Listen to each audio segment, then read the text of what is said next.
विशेष तपास, लाखो रुपयांचा चुराडा, तरीही वन्यप्राणी तहानेने व्याकुळ. परभणी वनविभागाच्या कागदोपत्री पाणवठ्यांचा आरटीजे न्यूजकडून पर्दाफाश. जिंतूर, परभणी जिल्ह्यातील वनक्षेत्रातील वन्यप्राण्यांच्या संरक्षणासाठी दरवर्षी लाखो कोट्यवधी रुपयांचा निधी खर्च केला जातो. मात्र प्रत्यक्षात या निधीचा लाभ वन्यप्राण्यांना मिळत आहे का, हा प्रश्न सध्या गंभीर बनला आहे. जिंतूरसह संपूर्ण परभणी जिल्ह्यातील वनक्षेत्रातील भयानक वास्तव आरटीजे न्यूजच्या विशेष तपासणीत समोर आले आहे. काय आहे वाईल्ड लाईफ निधीचे वास्तव? उपलब्ध माहितीनुसार वन परिमंडळ जिंतूर, चारठाणा, भोगाव व आडगाव नियत क्षेत्रातील बीट्समध्ये wild life drinking water providing या योजनेअंतर्गत केवळ जानेवारी 2026 मध्येच सुमारे 14,40,000 रुपये खर्च झाल्याची नोंद आहे. परंतु एवढा मोठा खर्च होऊनही जमिनीवरील वास्तव मात्र अत्यंत धक्कादायक आहे. आरटीजे न्यूजची पाहणी, पाणवठे कोरडेच.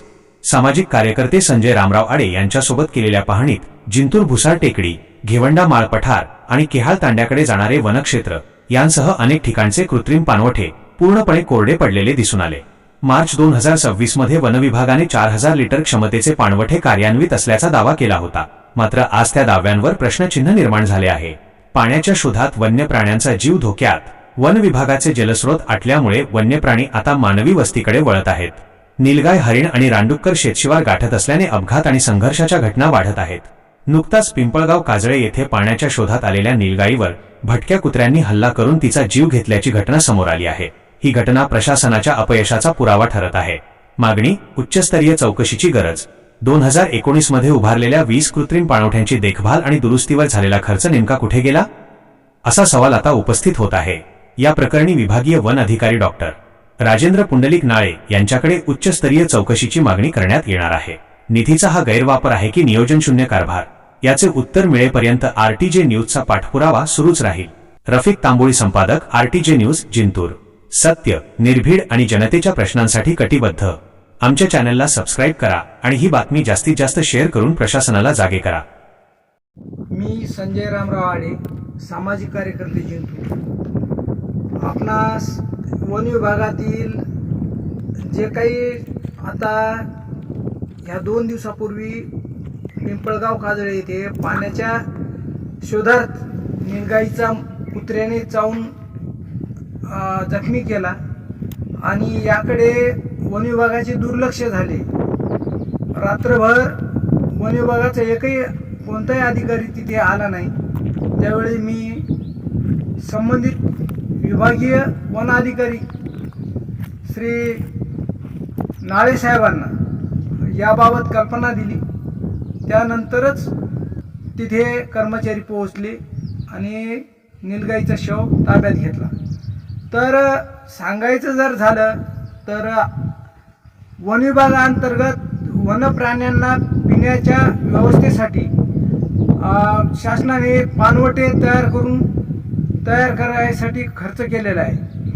तर वस्तुस्थिती पाहता जिंतूर तालुक्यात नाही तर संपूर्ण जिल्ह्यामध्ये सुद्धा अशीच परिस्थिती आहे. आपण या व्हिडिओ चित्रीकरणाच्या माध्यमातून पाहतात.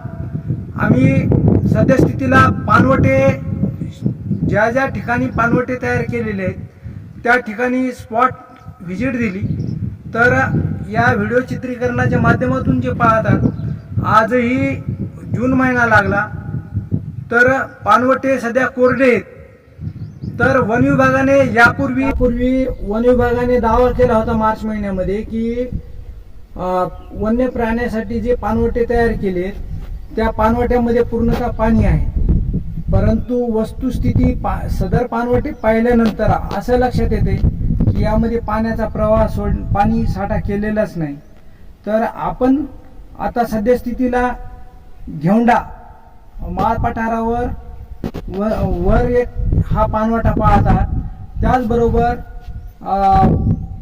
जिंतूर भुसार टेकडीच्या पूर्वेला एक पाणवठा आहे, तोही आहे. तर याबाबत आपणास वेळोवेळी सदर पाणवठे कोणत्या गावात किती पाणवठे व कसे आहेत, यामध्ये पाणी आहे का, मग हा खेळ फक्त शासनाचा निधी लाटण्यासाठी आहे हे प्रथमतः निदर्शनास येत आहे. त्यामुळे विभागीय वन अधिकाऱ्यांनी याकडे विशेषतः लक्ष द्यावे आणि वन्य प्राण्याच्या प्राण्यांना पिण्याच्या पाण्याची व्यवस्था व यामध्ये दोषी असलेल्या अधिकाऱ्यांवर तात्काळ कारवाई करावी अशी मागणी मी आरटीजी न्यूज चॅनलच्या माध्यमातून करत आहे.